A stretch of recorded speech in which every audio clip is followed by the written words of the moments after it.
तर मूळ मालकाला बाजूनं निकाल दिल्यानंतर 10 जणांनी जमीन घेतली।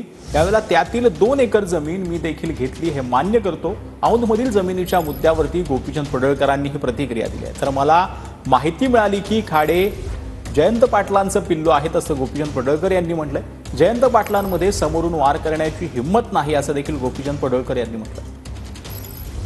या कागदपत्राची पडताळणी केल्याच्या नंतर की ही देवस्थान जमिनीमध्ये पोकळ नोंद झालेली आहे असं त्या मूळ मालकांच्या बाजूने त्यांनी निकाल दिलाय। मूळ मालकाच्या बाजूने निकाल दिल्याच्या नंतर त्यांनी जमिनी अनेक लोकांना विकले।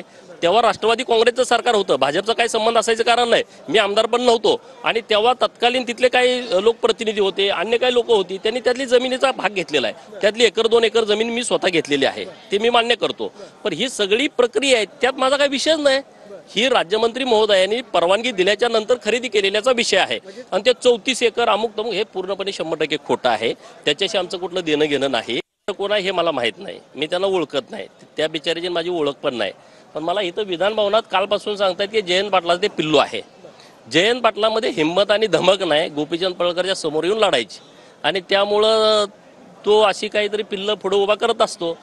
मागही त्यांनी सभागृहात पण हा विषय घेतला होता। मुळामध्ये ही प्रक्रिया समजून घ्या। हे 2013ला माननीय प्रकाश सोळंकी साहेब राज्यमंत्री महसूल होते तेव्हा अशी काही प्रकरणं त्यांच्या समोर येतात आणि तो काय नियमानुसारच ते सगळं होत असतं।